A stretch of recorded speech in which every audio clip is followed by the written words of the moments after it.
मोनसे स्पष्ट बाथ्राखौ आङो बुंफिनबावनो नागिरदों जे जास्टिसखौ जोंनो नांगोन आरो जायफोर इन्सिडेन्ट जादों बे गासैनिबो जास्टिस नांगौ होननानैनो जोङो बुंबोगासिनो दङ। दा गुबै बाथ्राया जाहैबाय जे नैबे थांनाय 10-15 बोसोराव जिखिनि माखासे फ्रेट्रिसाइडेल किलिंनिफ्राय लानानै माखासे जिखिनि माने नोङो पलिटिकेल मार्डार जाबाय, पलिटिकेल किलिं जाबाय, बे बाथ्रानि सायाव दिनै 2008-09आव 153 जायफोरखौ माने नोङो नायगार माने बुथारनाय जाबाय सोरनिबा पार्सनेल पलिटिकेल इन्ट्रेस्टनि थाखाय।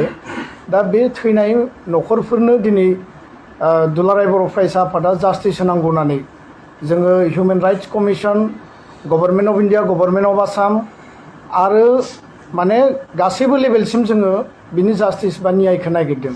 आरो गुबुन गुबुन समाव बालाजान तिनिआलियाव जानाय जि जाथायफोरनि दा आङो बेयाव सोंनो लुबैदों जे BSU आरो सुरक्षा मन्चनि जायफोर नेता दिनै जास्टिसनि थाखाय बाथ्रा बुंदों, माने जों वेलकाम खालामदों, किन्तु बिथांमोना दिनै दुलाराय बर' फरायसा आफादखौ जेरैबायदि सोंखारिनानै बुंदों, दा बिथांमोना जुदि रियेल जास्टिस नागिरग्राबा बै जे 2008-09आव आरो बालाजान तिनिआलियाव जानाय बा गुबुन गुबुन इन्सिडेन्टआव माने आननेसेसारि इन'सेन्ट दाय गैयै मानसिफ्रा जे थैनो गोनां जाबाय, दा बे मानसिफोरनि जायफोर 100 जननिबो बारा माने उइद' जाबाय, बिधवा जाबाय, बिसोरनि न'खराव सुरक्षा मन्चनि आरो BSUनि दैदेनगिरिफ्रा मालाबा खबर लाहैदों नामा?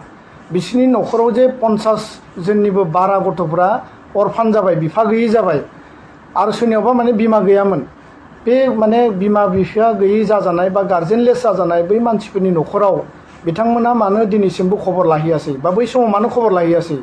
दा बेखायनो दाय होनाय बाथ्राया गोरलै, नाथाय नोङो रियेल खामानि मावनायासो माने बे जि थासारि, बे थासारिनि जास्टिसखौ जोङो मोननो हागोन।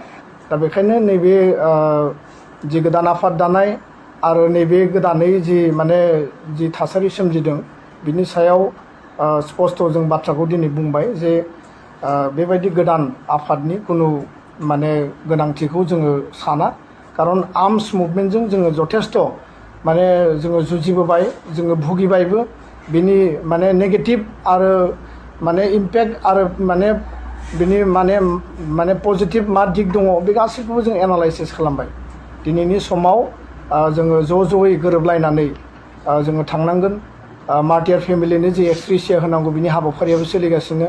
रन्जन दैमारि बिथांखौ दिनै जेलनिफ्राय बख'नायनि थाखाय दुलाराय बर' फरायसा आफाद, आसाम सरकार, BTR सरकार हाबा मावबाय थादों, आरो बे समावनो रन्जन दैमारिखौ लानानै दिनै सोमावसारनायनिबो मोनसे थासारिखौ जों नुबाय थादों। दा बेखायनो जोङो खावलायो NDBनि मोनब्रैबो आफाद, दुलाराय बर' फरायसा आफाद, UBPO जों जिहेतु ज' इउनाइटेडलि गासैबो बाथ्राफोरखौ बुजिनानै जोङो नैबे जिखिनि दफा, जिखिनि क्ल'ज बेखौ माने नायबिजिर गासैबो माने प्र'स एन्ड कन्सखौ नायनानै जों जिहेतु सुक्ति खालामबाय।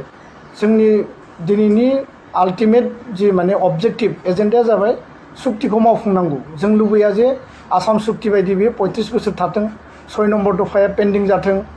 नैबे सुक्तिनि गेजेरजों जों लुबैयो जे जोंनि जि बर'नि थांना थानायनि गासैबो दिगा रोखा जाथों, आरो बर'आ उदां हारि हिसाबै बा जोंनि ओनसोलाव जोंनि क्षमताखौ लानानै थांना थानो हानाय जिखिनि अधिकार, बे अधिकारखौ जोङो मोननो हाथों। दा सुक्तिया अब्लासो माने फुल एन्ड माने कमप्लिट जागोन जेब्ला बे सुक्तिनि दफाफ्रा मावफुंजागोन।